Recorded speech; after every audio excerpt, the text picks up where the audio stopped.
Hi, my name's Andy Schmuckler, and this is the very first live streaming I've ever done.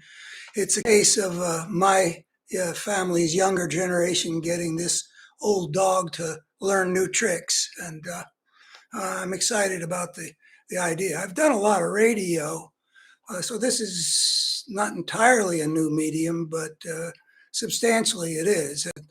Uh, I appreciate the help that I've gotten in getting into the third decade of the 21st century. I was born in 1946. And I would like to return the compliment by providing what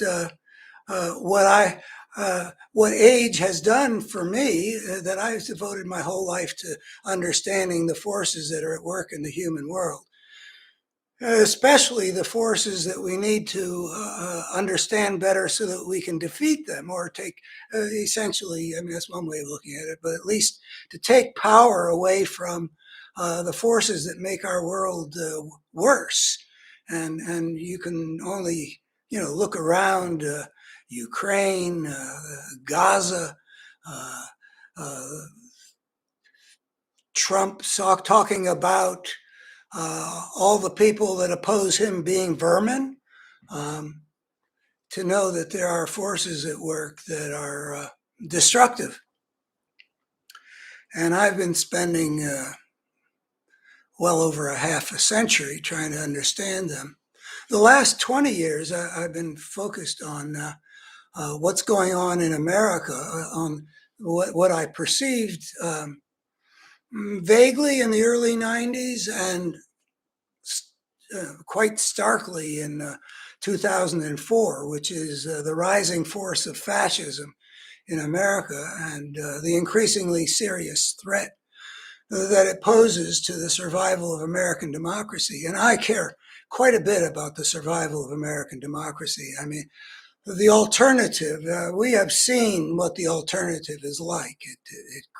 It makes things worse in so many ways, like on climate change, on the relationship between the races, on the inequalities between the richest and mightiest on the one side and the poorest and the weakest on the other.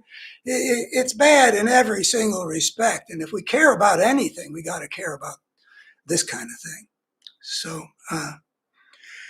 I want to talk today about one specific way of looking at the threat to American democracy. I want to start with something which is in the news, because I know that people these days tend to think about things in terms of, whatever it is that just happened in the unfolding story of our times. Whereas I think it's important to make a lot of connections and to see what's going on by seeing things more whole.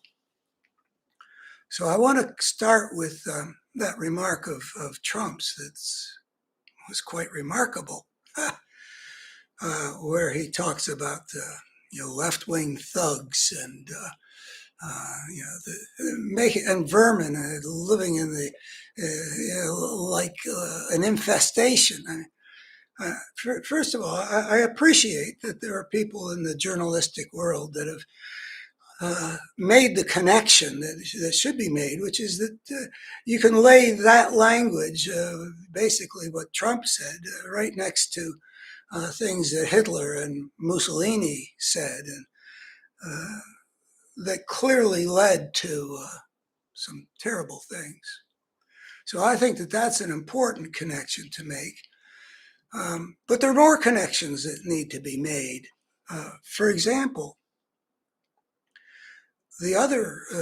another big story about the political disease afflicting America today has been the sight of, or spectacle of the House of Representatives. It's the one part of the United States government that the Republicans now control, if you don't count the Supreme Court, but Senate, President, House. That's how we make laws. And the House of Representatives has been, I mean, people talk about clown show and and there are other words you don't say on mainstream TV, or at least you didn't used to. But anyway, it's been a mess. It's not just been a mess, it's been a very ugly mess. The House insists on passing things only with Republican votes. I mean, I recognize that I just overstated the actual history, but there's a major ethic that you don't do things that require the help of the Democrats to get the majority to enact them. Fortunately, though there has been that major taboo about bipartisanship on the part of the Republican Party, in the emergencies this year, they have managed to violate that rule because, well, the nation would have defaulted back in the spring if the Republicans had required only Republican votes to raise the debt ceiling. But at the last minute, they joined forces with the Democrats, who are not aligned with this destructive force, to raise the debt ceiling and avoid the United States defaulting on its debt, which would be enormously destructive, according to the people who understand these things. I won't go, no need to go into that. And then the government was on the verge of shutting down on October 1st, and lo and behold, at the last minute, the Speaker of the House, Kevin McCarthy, reaches over to the Democrats and brings some Republican votes along with pretty much all the Democratic votes to pass a continuing resolution that keeps the government open. But just at the last minute, we're continually heading into crisis. And then, because he had violated that rule, apparently, that's the main trigger for why the crazies on the right, to whom Kevin McCarthy had sold his soul, brought Kevin McCarthy down and created that month-long fiasco about getting a new speaker. And now this week, the new speaker has faced that, and I actually thought that we would have a government shutdown. I thought that this guy was going to insist on avoiding cooperation with the Democrats, and the government would run out of money midnight tomorrow night. But for whatever reason, he did more or less what McCarthy did, that got his own caucus to rise up and kick him out. I don't think they're going to kick him out, but there are still major problems of the same kind that emerge from the fact that the Republicans simply cannot deal with the Democrats like parties used to deal with each other. When I was growing up in America, Republicans and Democrats weren't forbidden from reaching across the aisle to make common cause. And I think if you look through American history, this is really quite extraordinary. But I'm not sure how much I know that there's never been anything much like this, but I'm going to bet that there has not. And here's where we come to making the connection with Trump's remark.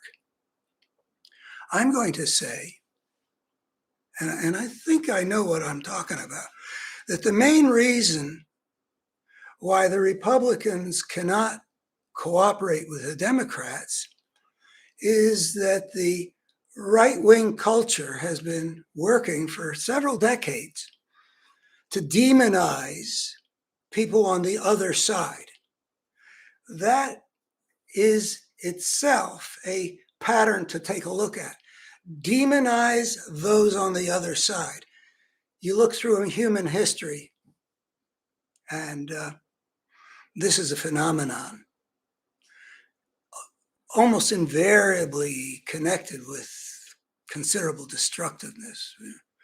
religious wars between Protestants and Catholics for a century, where they regard each other as basically the devil's spawn.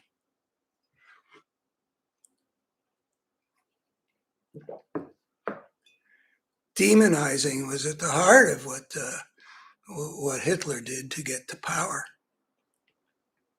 This is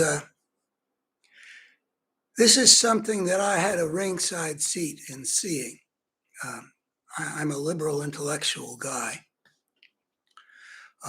And I spent 10 years doing talk radio out here in Virginia's Shenandoah Valley, starting in 1992. And I've had a ringside seat to see how the image of liberals and Democrats and people on the other side of the various cultural divides, I've seen how it's been transformed from one that was not everything you would have wanted back in the 90s. There wasn't the right-wing traditionalist culture has got some flaws about humility and toleration and respect for other points of view. But there's a lot of beauty and decency, and it was extended across the divide between liberal me as a representative of the liberal world, putting forward in discussions that I insisted be conducted in a spirit of mutual respect, and they could do that, and I loved what I did, and I loved the people that I was talking with, at least the best among them are the conservatives, and they saw me as a human being, and the idea that we were all fellow Americans, which is an idea that was pretty important in the America I grew up in the Midwest in the 50s, early 60s, all fellow Americans. That idea was still something that we could build on, even with all the divisions that there were between us. I'm a Yankee, this is Confederate territory. There's a long list of ways in which I was on the other side. But at the same time, something had begun. It was, in fact, what I had seen about Rush Limbaugh in like 1990 is when I first heard him. He was demonizing people on the other side. I just couldn't believe what I was hearing.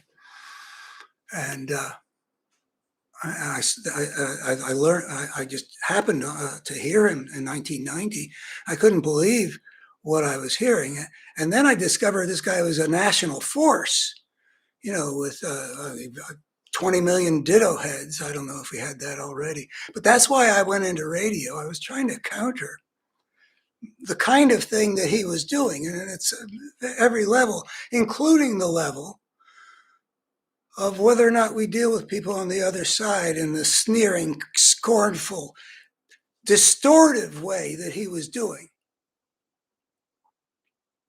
So I got to see what I was up against, and he was huge, and I was not huge, but we created a little community of mutual respect and regard of the kind that basically our founding fathers would have liked to have thought, would characterize the citizenry in the republic that they set up. Because they wanted the will of the people to express itself well. And back in the early 90s, there was already a sign that there was a problem arising on the right.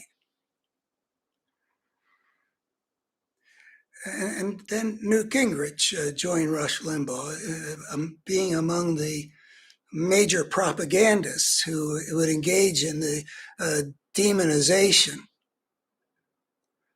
of the other side. I mean, it's known that Newt Gingrich made considerable use of, what was his name, Goebbels, the Nazi propagandist's sort of how-to manual or something about how you create in the public mind the foundations for fascism.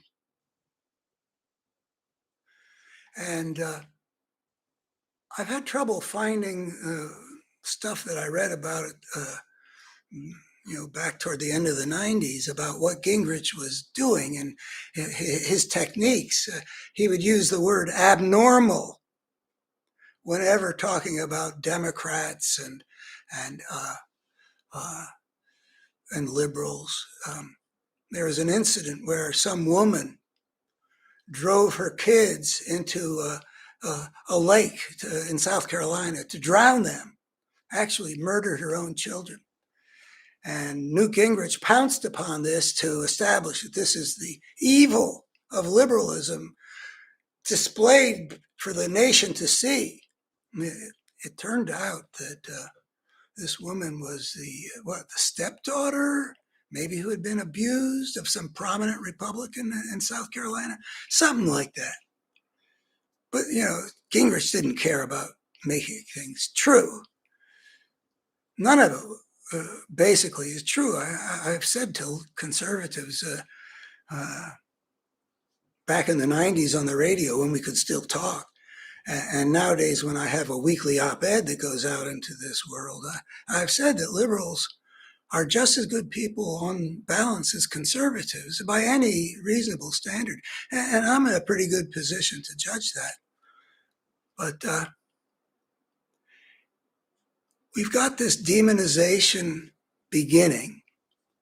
And if you fast forward, 20 some years, you get to the House of Representatives, where it is politically dangerous for a Republican to work with Democrats.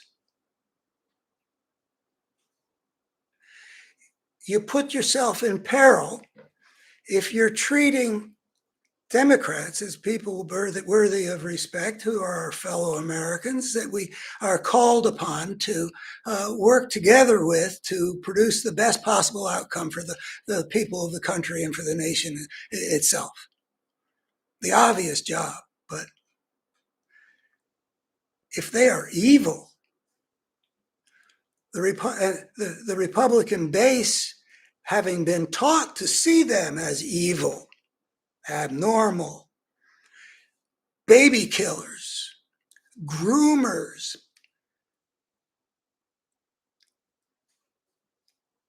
left-wing thugs, vermin. If 30 years of propaganda have taught them to see the Democrats as that kind of thing, they will not see cooperation as the virtue that it is. It's tainted. You don't get hand in hand with something so slimy and vermin-like and evil as that. So the Republicans winning control of the House meant that the nation would be at the mercy in some ways of a party that, with that narrow majority, could easily be taken hostage by their craziest, most destructive part, unless the rest of it was willing to overpower that part by joining forces with the Democrats. But they couldn't, because the Democrats are evil. They've been demonized. The Republicans could have avoided this whole thing about the speakership and all the ugliness that's come since Kevin McCarthy sold his soul to this crazy, destructive force that's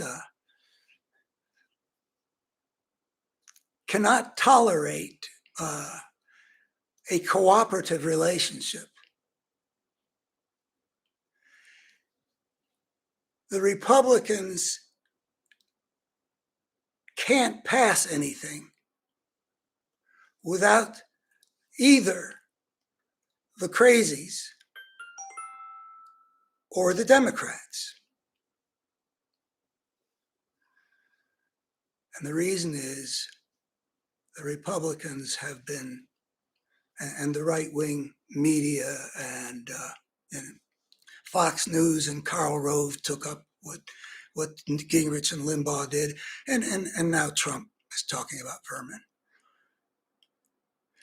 All these ways of demonizing prevent the representatives of the people from coming together. I mean, all these things that need to be passed for the good of the nation, the great majority of Americans would want to get passed.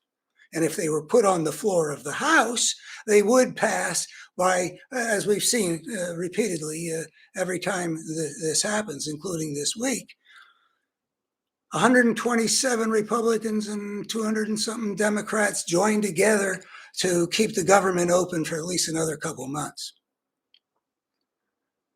This is how it would work with raising the debt ceiling or funding Ukraine, which is also very important, which looks like, the crazies are going to control. But way back in January, if there hadn't been this demonization and therefore you can't cooperate, the Republicans could have avoided this thing altogether. What they could have done, it was very visible, these 15 ballots. Kevin McCarthy was selling his soul to the crazies, to Matt Gaetz and Marjorie Taylor Greene and the rest. He was selling his soul to them, condemning the whole party if that deal goes through and he gets elected speaker on the basis of all the power he's given away to these crazies. Or alternatively, what the Republicans could have done, or maybe all they would have needed to do is to threaten to do, because they wouldn't accept making the party hostage to the likes of Matt Gaetz. They could have said to McCarthy, we're going to talk to the Democrats about what kind of speaker we might put together so that the House will actually function the way the American people need it to function. Because we can't let these crazies dictate what we're going to do. We can't let these crazies default, undermine the full faith and credit of the United States. We can't let them choke off our arming an important ally who are, for a very cheap price, doing a great job of bringing down a major, dangerous adversary to the United States. Clearly a great bargain in terms of dollars sacrificed and national interest advanced. We cannot afford that, so we're gonna find a speaker with the Democrats. We're going to negotiate something. Anyway, maybe McCarthy would have stepped back, which would have solved that problem, rather than get elected. But McCarthy would say, make a deal with the Democrats himself. Say, okay, if you'll make up the deficit so I get the 218, these are the things that I will agree to do about chairmanships or whatever else the bargaining chips would be. But to make a deal so that the House of Representatives would not become a force that's enslaved by the impulse to have conflict against an enemy that's been demonized. Or, they actually could have found another speaker. But in any event, it was in the power of the Republican Party, the bulk of them that were voting for McCarthy already, it was in their power to prevent what's happened. But there's something amiss in the core of the Republican Party, even the part that doesn't like where they're getting dragged to by having people like Matt Gaetz dictating what the House of Representatives won't do or will do, having an impeachment against the president when it's been manifestly demonstrated, even by their own witnesses, that they got nothing on Joe Biden. But that's what they're doing instead of taking care of the business. And the Republicans could have well foreseen this is where we're going if McCarthy makes this deal that gives all that power to this group. But they were afraid to reach across the aisle. And I'm not saying that I'm not saying that the demonization factor is the whole reason for this. But I think it's important because I know that the Republican base out here has got feelings that weren't there in the 90s. The demonization has changed what's out there. So let me tell you a little story. You know, first of all, my wife and I moved out here in 1992. It was really anthropological for us to be living in this rural, Confederate, fundamentalist, Republican area. And we moved here from Silver Spring, Maryland, where, I don't know, Republicans don't get elected. We had a neighbor that we liked who was Republican. We sort of marveled, how do they do? Well, they're from Kansas, so okay. But we move out here, and it was a very different world, and we fit in really very nicely. Not that there weren't, gaps between outsiders who've come in and people whose grandparents are buried up on the hill. There are just many differences, but it was, we had a feeling of a good feeling about our role in the community. Me on the radio, and my wife in a variety of things that she did, like singing Santa Lucia every Christmas in the elementary school. We had a role. Well, the couple years ago, my wife, which is say after Trump, the election got stolen from Donald Trump, which I gather people around here must believe. At least that's what this kind of people tell the pollsters. Anyway, I ran for Congress out here in 2011, 2012. My wife ran for a state Senate out here 2015 and 2019. So we're known. But she was anonymous when she was driving on a road on the way home, where a guy in a pickup truck pulled up behind her and saw our bumper stickers, which included right in the middle a bumper sticker for Biden. Now, then he passes my wife, and he reaches out from his pickup truck with both arms and gives her the finger and with both hands. Now, he didn't say anything about, oh, this is your Biden's. If anybody who's for Biden, I see in terms which warrant my expressing deep hostility and hatred.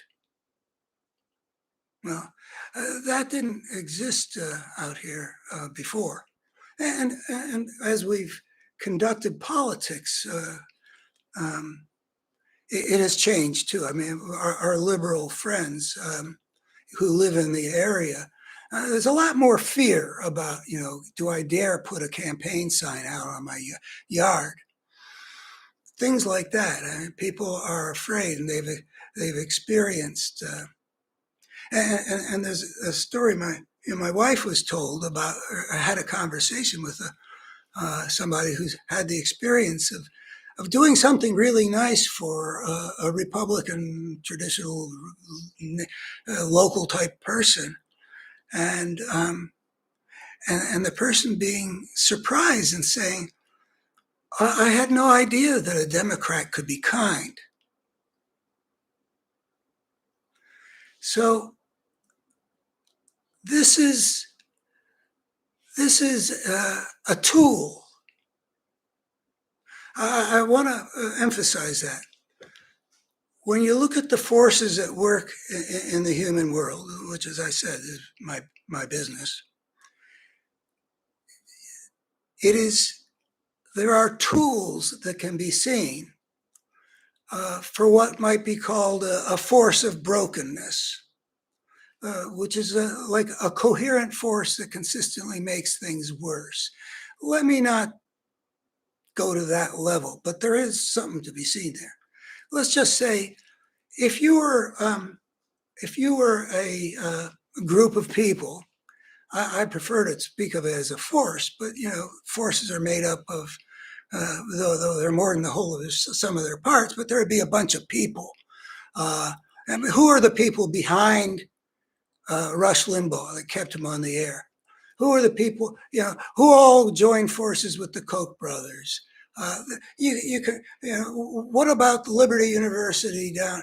There's a set of things that you can find back in, like as the Reagan first Bush era is coming to an end, this thing is starting to emerge, and you can see that the Republican Party is beginning to transform. And who are the people?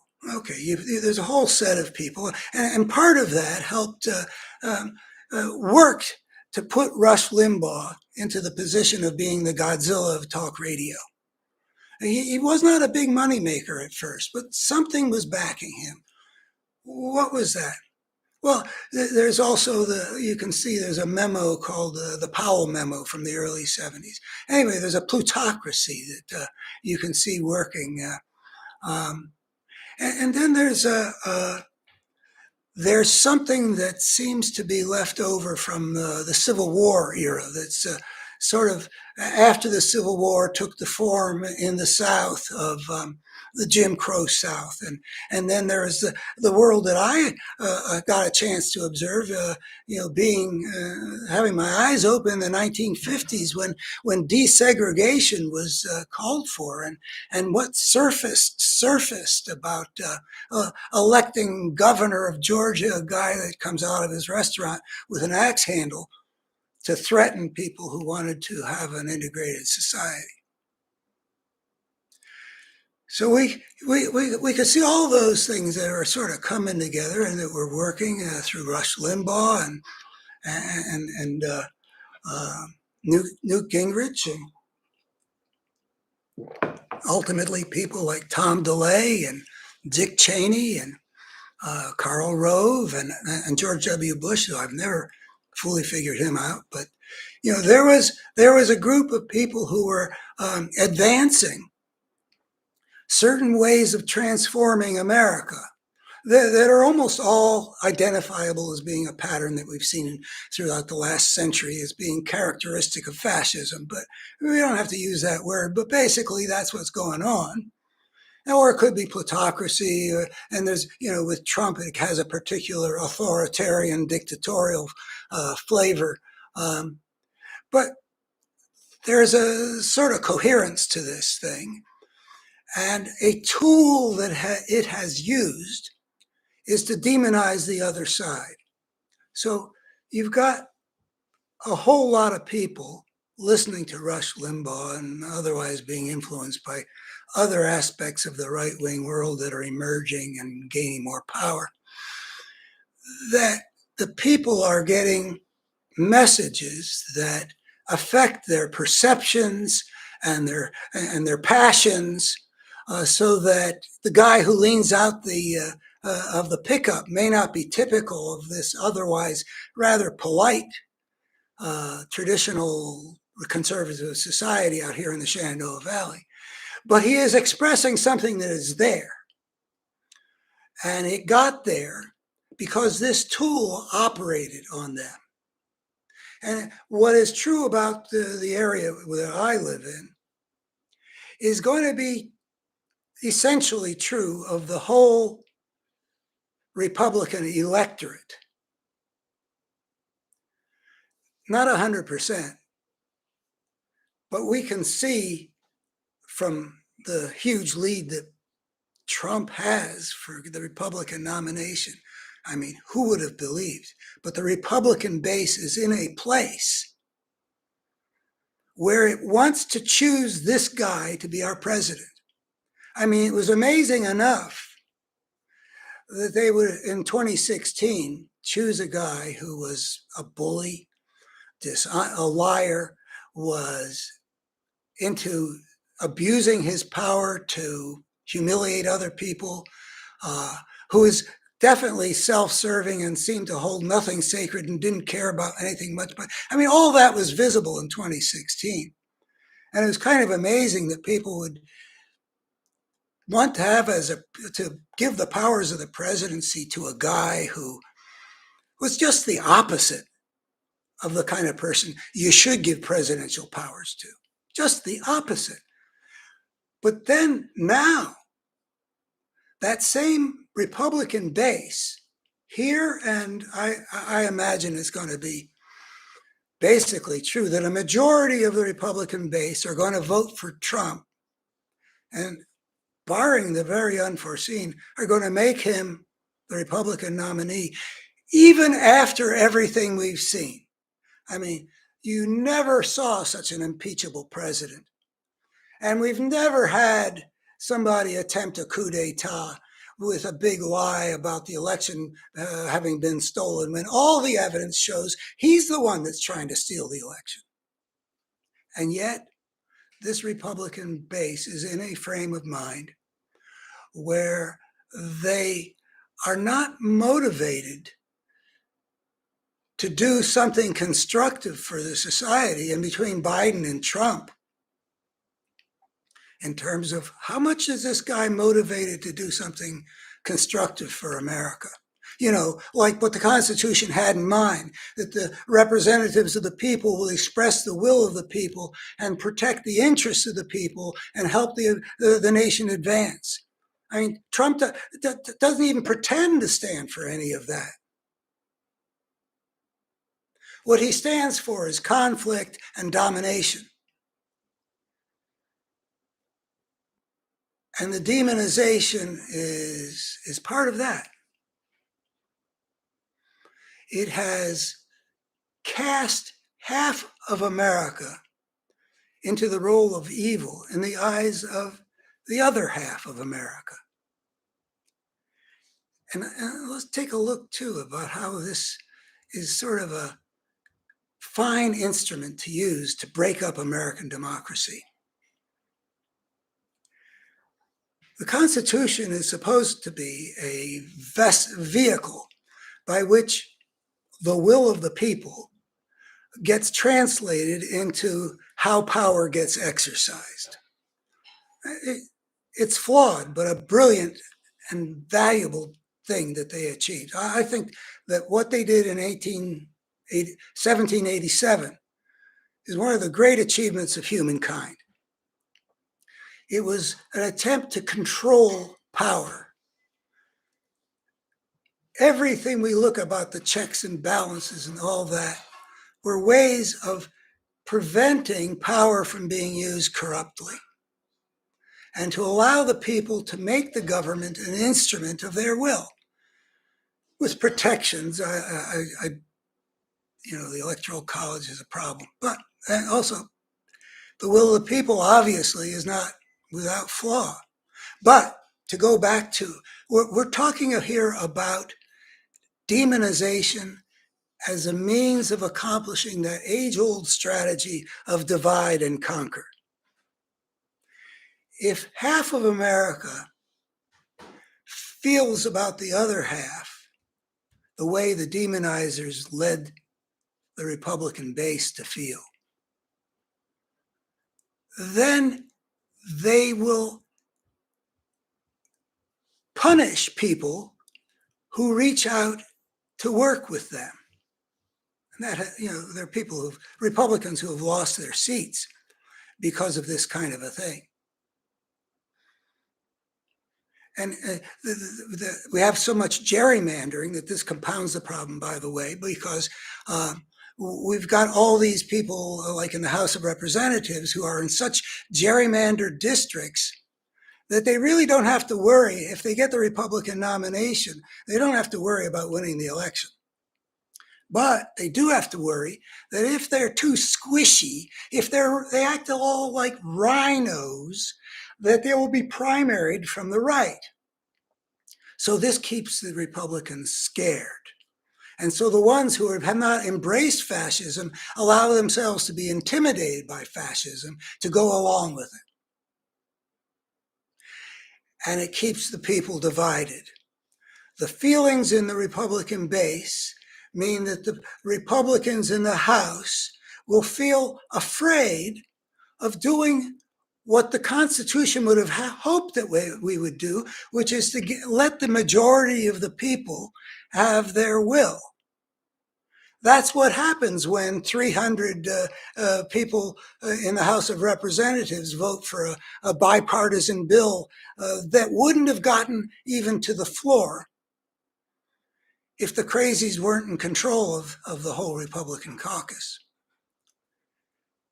So here we have an instrument whereby American democracy gets destroyed. The people, there is no will of the people if the people are unable to come together. And so you use demonization to keep them apart so that this group of people and that group of people will just cancel each other out because the whole focus is on some bogus conflict when the real conflict is between a government which is built to serve the interests of the people and a government where power is going to be used against the people. That's the basic difference between democracy and fascism. Is power going from the bottom up, treating all people as having the right to have a say, or is power just coming from the top down, like we've seen in fascist dictatorships around the world? So demonization is part of a larger picture whereby fascism and democracy are fighting for the future of America. Now, I'm going to be back soon to record a second, to do a second live stream. I said that I've been looking at the crisis in America in terms of the forces at work for 30 years, if you go back to when I was focused on the propagandists like Limbaugh, to about almost 20 years when I saw rising this thing really taking over politically, not just in the propaganda wing, but through W's administration. There was something I could see. So that's been my focus most of the time for the last 20 years, since 2004. But my lifelong focus has been on the future of human civilization. I think it's a toss-up whether human civilization is going to get its act together and survive for the long haul, or whether it's going to destroy itself. And I've worked to see what the nature of the forces are at work, and why it is that we need to change sort of the way we understand our situation. And by the way, these two issues, will human civilization survive and will American democracy survive? They're an important connection. If American democracy doesn't survive, I think humanity's, the indispensable nation, the leader of the free world, these are not nothings. I mean, they're exaggerations. But if America goes fascist, that is not a good sign for the survival of human civilization. So there's a link between them, and more further, I would say that what we were talking about before about the rising force of fascism in America, and the attempts of the forces of the Constitution and the rule of law, the people who are indicting Trump for the crimes he committed right before our eyes, that battle is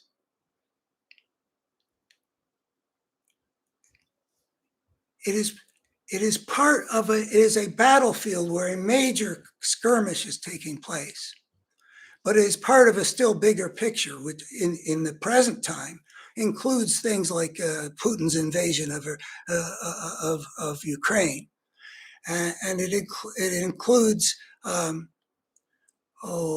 it includes the whole problem of climate change that's coming upon us. It includes the potential for nuclear war between major superpowers. That these things that constitute in the immediate time a set of struggles to see which way human civilization is going to go, that over time can be seen as part of a larger dynamic, that when Trump gets up there and says all the people on the other side we should think of as vermin, he's part of a very big picture that has a long history going back. So we got to make connections to see what's going on. We got to see where the points of entry are to defeat this force. And one point of entry, I think, is to highlight for all the American people to see this whole problem of demonization.